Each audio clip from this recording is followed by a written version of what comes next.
Hi guys, welcome back to another episode of Eek Acres. In this video I wanted to talk about something I just found out about today. I had no idea this was going on. And this is something I find incredibly crazy. And it's the fact that a lot of young women in their 20s and 30s are reading love story novels that have to do with beasts. And I'm going to show you in this video a couple images of these books that are being put out by this author. Her name is C.M. Nascosta, and she's out of Cleveland, Ohio. She's USA Today best-selling author, and she says when she's interviewed that she prefers beasts to boys. She prefers beasts over boys, and she wants to get a Hallmark series going. She contacted the Hallmark Channel and wants to have a Hallmark series to air, I guess every week or every month. I don't know, but it's going to be about paranormal love series, a paranormal love series. And this woman writes about women making love to beasts, animals, where these male images are bulls and bears and werewolves and dogs and all kinds of different animals. And in these romance novels that young women all over the place are reading now, it's very, very popular, is bestiality. That's what it is. When a human being has sexual relations with an animal, that is bestiality. But I'm not at all surprised in the world we live today, you guys. It is so evil, so corrupt, and it's just spiraling out of control, you guys. The evil today is rampant. It's evident, very clear. It's rampant, and I can't believe young girls, young women are reading this trash. Just unbelievable. And the fact that Hallmark is going to do a deal with this woman to have a series called the Paranormal Lovers series that is about bestiality. And I'll tell you guys, it's not only the stuff that you read you have to be careful about, it's also the music that you have to be careful about. And I was someone that was not aware of this many, many years ago. I didn't think that music really mattered, what you listen to, but it does. It really does. It matters a lot. And I remember back in my younger years when I was a teenager how I was into heavy metal, and I had really super long hair. And I've been a guitar player. I've played guitar for over 35 years. And I've seen a huge difference between playing an acoustic guitar over an electric guitar. And it wasn't just because the two guitars were different. It was because the style of music that it allows you to play on one over the other. With an acoustic guitar, I would always play more of your traditional ballads and love songs from the 70s and 80s. More tame music.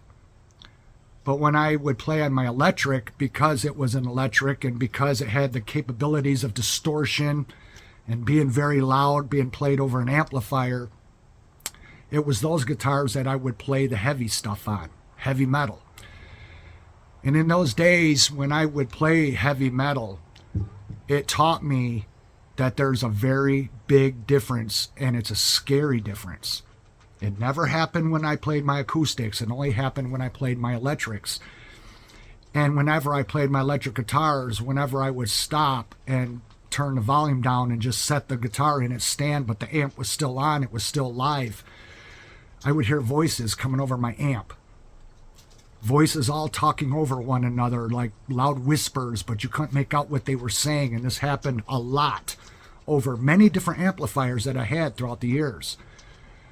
And there was many times I would sit on these amplifiers to play my guitar because they were large. They were as high as a kitchen chair.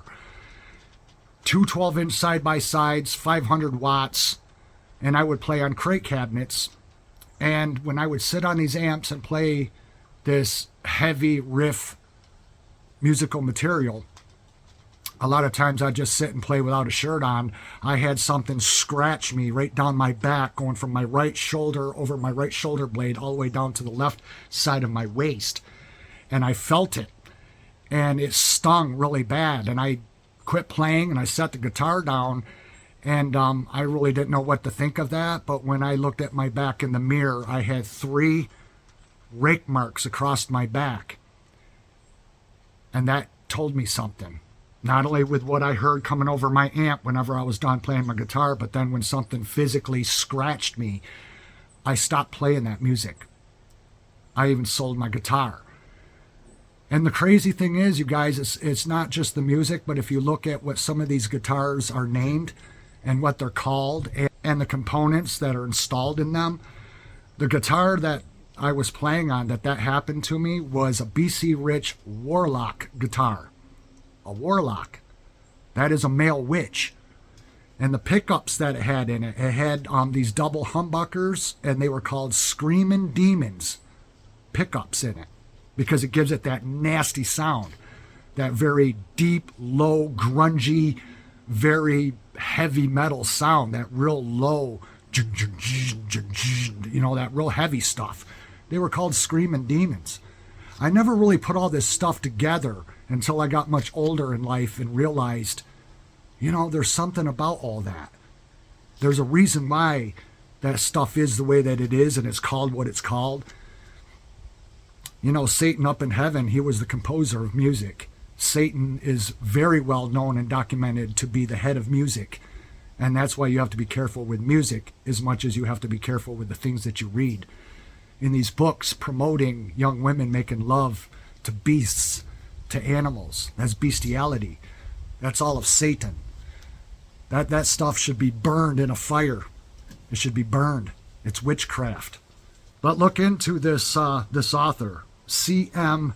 Nascosta, if that's how you pronounce her name, Nascosta. And I know this is all just fictional fantasy stuff, but it's about what it leads to, you guys. It's what it's about. And it's the imagery. Women going into the arms of an animal, half man, half beast. It's very disgusting and disturbing. But that's just how bad this world is getting anymore. It's getting very bad. And I don't listen to any of that rock music anymore, that heavy metal anymore. I don't really care for it. I can't stomach it. And I know that not all of it had demonic meaning to it. It was just heavy music, but a lot of it was. But anymore now when I play a guitar, I just prefer to play my acoustic, and I just play melodies that are calm and relaxing and beautiful. I no longer care to play that heavy stuff. I don't even own an electric guitar anymore, but those years of playing on those different electrics that I had, and I've had many, many electric guitars, and they were all wicked looking and decked out, and the rock and roll look. And with all the amplifiers I had that had demonic stuff coming through them, I realized that was something that needed to be put down and unplugged and not messed with. And I gave it up, and I've never gone back. I'm a firm believer that there is good and evil in the world. And you want to be on the side of good. Because when it comes down to the end, and God and his angels fight the devil and his angels, we already know who wins. But to promote this stuff that people are doing out there and reading, I think is on the wrong side of things, and these young girls need to be educated to stay away from that stuff, because the Bible speaks of those types of acts that have happened in the past, where fallen angels have had sexual relations with women, and this is the result of that. So look into it, you guys. Don't take my word for it. Look into it. This is a new thing that is rising in popularity, and it's spreading like wildfire on social media. And if you've got young daughters, find out if they're reading this garbage, and if they are, I would highly recommend that you talk to them about it, because this is not something that young impressionable minds should be reading. Thanks for watching, you guys, and we'll see you again in the next one. Bye-bye.